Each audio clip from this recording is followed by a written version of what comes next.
আল্লাহ সুবহানাহু ওয়া তাআলার কাছে আপনি আশ্রয় প্রার্থনা করবেন। শয়তান যেন আপনাকে কুমন্ত্রণা না দিতে পারে, ধোঁকা না দিতে পারে। শয়তান যেন আপনাকে রবের পথ থেকে দূরে সরিয়ে না রাখতে পারে। এইজন্য রবের কাছে আপনি দোয়া করবেন। আপনি বলবেন, ইয়া মুখাল্লিবাল কুলুব সাব্বিত কলবি আলা দীনিক।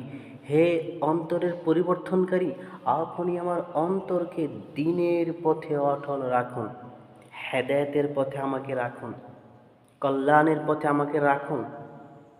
আল্লাহর কাছে আপনি দোয়া করেন, আল্লাহ সুবহানাহু ওয়া তাআলা আপনাকে অবশ্যই কল্যাণের পথে রাখবেন, অবশ্যই হেদায়েতের পথে রাখবেন। অবশ্যই আল্লাহ সুবহানাহু ওয়া তাআলা আপনার অন্তরকে দ্বীনের পথে অটল রাখবেন ইনশাআল্লাহুল আজিজ। যদি আপনি আমলে সালেহ করেন, আল্লাহ রাব্বুল আলামিন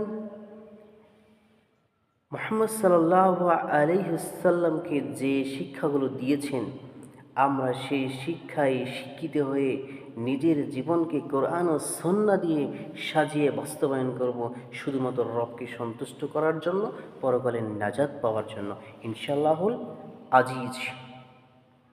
আরেকটি বিষয় আপনি মাথায় রাখবেন, চিন্তা চেতনা করবেন, চিন্তা ভাবনা করবেন যেন শয়তান আপনাকে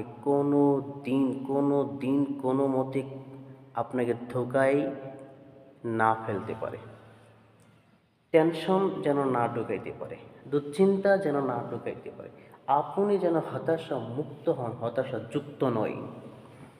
এই জন্যই জনাবি মুহাম্মদ রাসূলুল্লাহ সাল্লাল্লাহু আলাইহি ওয়াসাল্লাম একটি দোয়া, যেটা রব্বে কারীমের কাছে সবসময় বলতেন, প্রায় সময় তিনি বলতেন, হে আমার রব, আমি আপনার কাছে আশ্রয় চাচ্ছি ভবিষ্যতের দুশ্চিন্তা, উদ্বিগ্নতা এবং অতীতের দুঃখ বেদনা থেকে।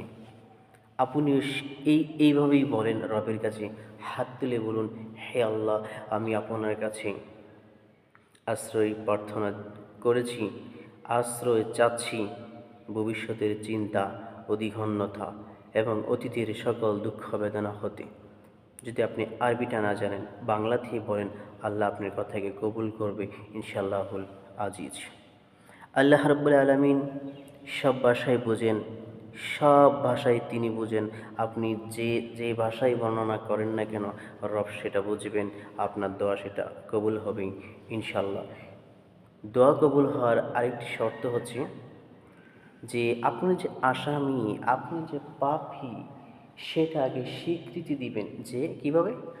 আল্লাহ রাব্বুল আলামিন, আমি পাপ করেছি, আমি গুনাহগার বান্দা, আমাকে আপনি ক্ষমা করুন, আমি এটা চাই, আমাকে এটা দিয়ে দিন।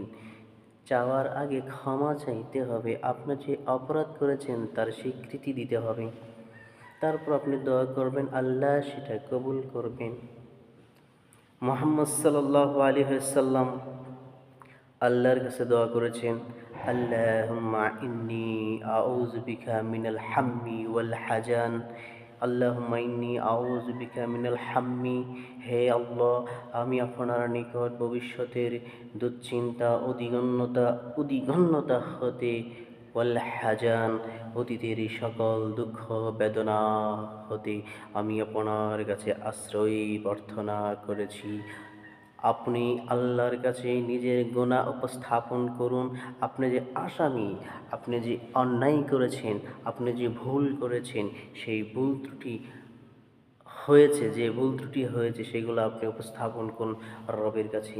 রবকে বলুন, হে আল্লাহ রব্বুল আলামিন, আমি তো গুনাহগার, আমি পাপিষ্ঠ বান্দা, আমি অন্যায় করেছি।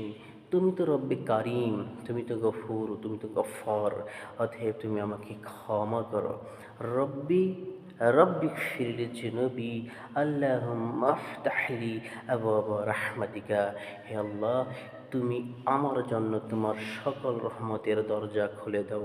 আল্লাহ সুবহানাহু ওয়া তাআলার কাছে নিজের ভুল স্বীকৃতি, নিজের ভুল বোঝার পর আল্লাহর কাছে যখন স্বীকৃতি দিবেন যে আমি অপরাধী, তুমি গফুর, তুমি গফ্ফার, তুমি ক্ষমাশীল, আমাকে ক্ষমা করো। রব্বে কারিম আপনাকে অবশ্যই ক্ষমা করবেন, অবশ্যই ক্ষমা